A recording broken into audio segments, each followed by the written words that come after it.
We are just about to begin our second half. Thank you for coming back promptly. So let me introduce you to our chairman for the second half of the evening. Will you please welcome Mr. Richard Johnson. Good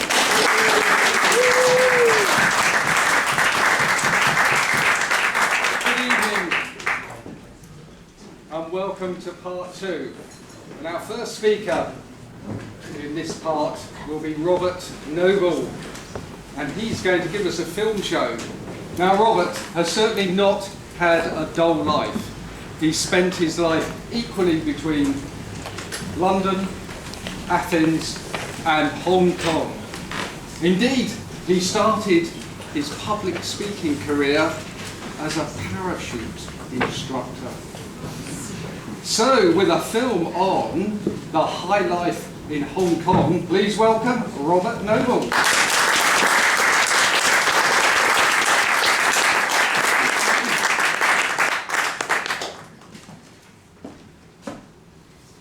Ladies and gentlemen, Vince Stevenson is a very kind man.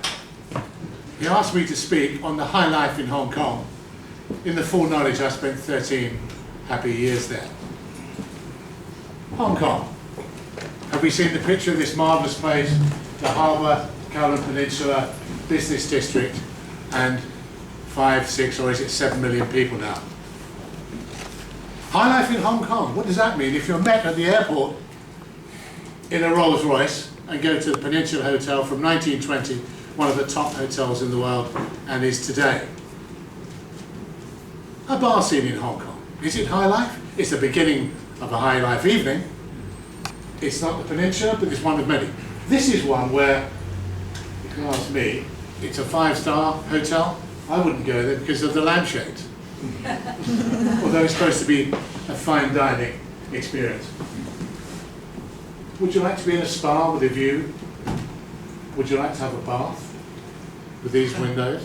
I think they're only one way. And staff to wash your back. Not something we do down in Bromley, Kent. And here's just somewhere to cool your feet after a hard day's shopping. Now, even the most spoiled tourist will not stay in this hotel. They will go to the street life of Hong Kong. This is a place where the sights, the sounds and the colours have a visceral effect on everyone that experiences them. And once you've done it, you want to go back. The high life is not quite so high on the streets of Hong Kong as it is in the grand hotels. The restaurants are not so great. The bars, the Typhoon Bar, who knows what's in there? But people go out, they go there. I can tell you, I've no idea what the Chinese says, but that says Great Lake Sauna. How big is that? The clubs get seedier and seedier.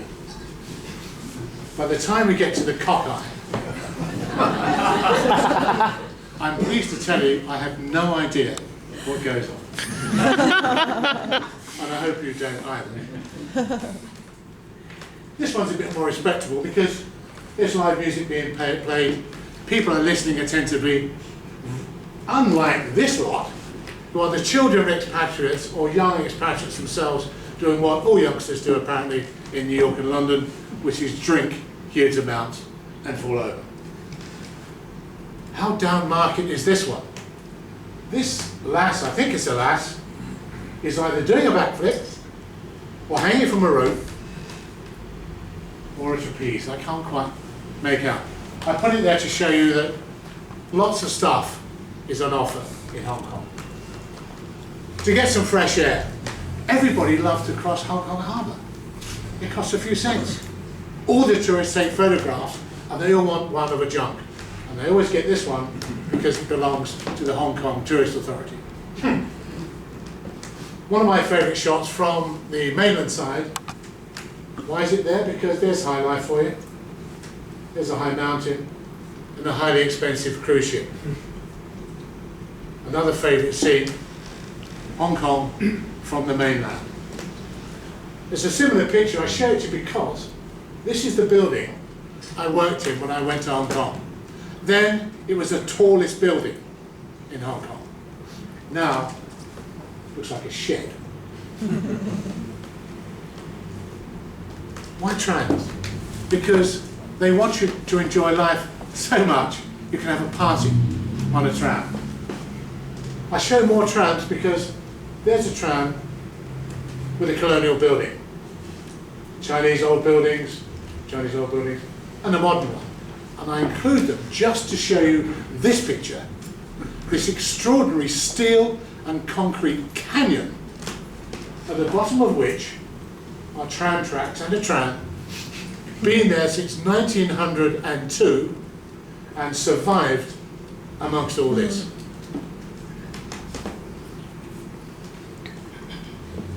Expatriates do different things from tourists.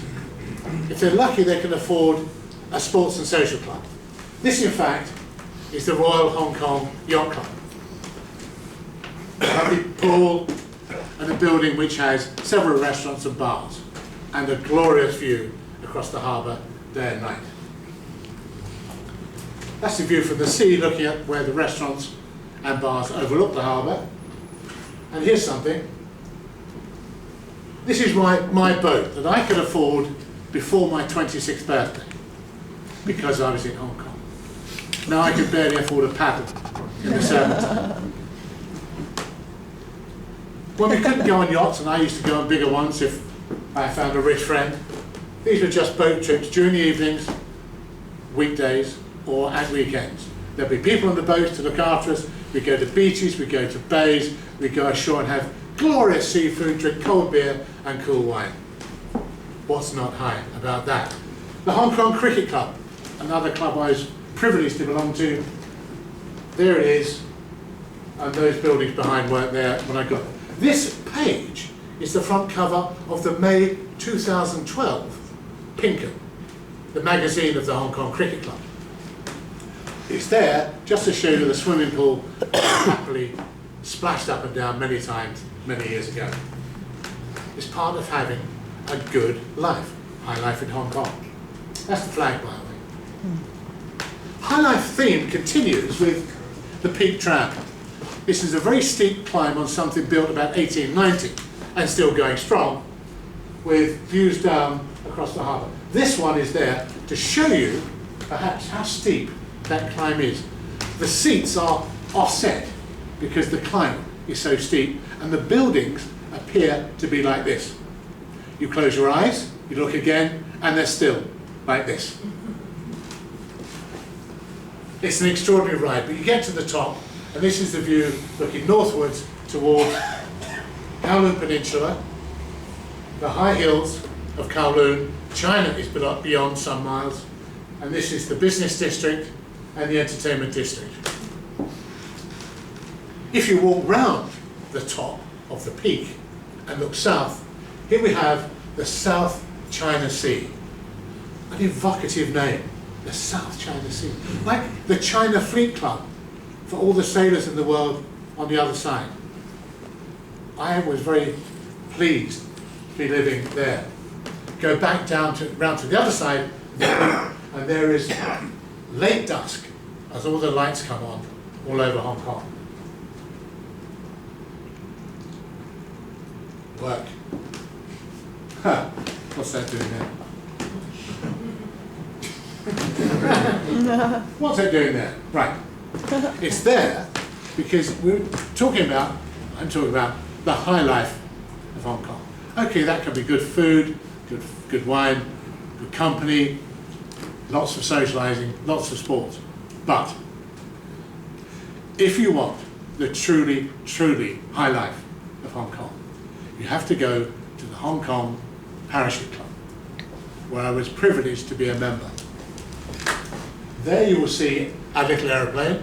It's 8,000 feet over Hong Kong, near the Chinese border. I can't boast I'm in this picture, but there are 4 people about to accelerate to 120 miles an hour, and you might see there the door. Actually, there is no door. They take the door off and leave it on the ground, and you kneel inside, clinging on by your fingernails. The view is sensational.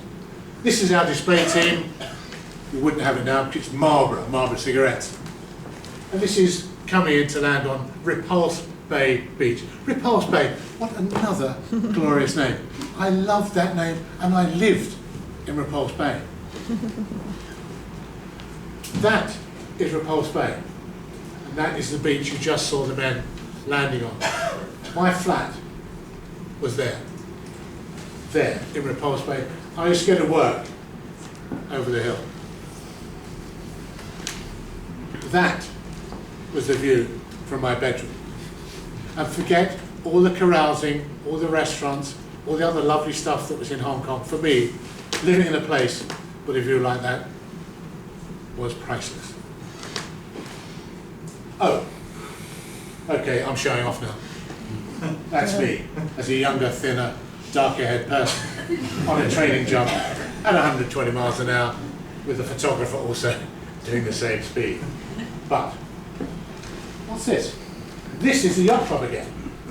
And I show it not to show you the yacht club, but to show you the view over the skyscrapers, trees and bushes, tennis courts, and all around here, well, a main road, water, things sticking up from the ground. All things hazardous to parachutists. And a few of us landed in there once a year because it was a council event with 10,000 people. High life of Hong Kong. Glorious. This is my final picture, and it's my favourite. I can't expect it to be anybody else's, really, because nobody sees that. This is near the Chinese border. We have survived the jump. We're not going to die in that minute. We're about to land on target. Our fancy sports cars are there. Nobody's taken them. We'll land, we'll have a cold drink. In those days we smoked, repack our parachutes and do it all again. So, Hong Kong. High life of Hong Kong has several levels, as you saw. But for me, to summarise, those years were a major highlight in my life.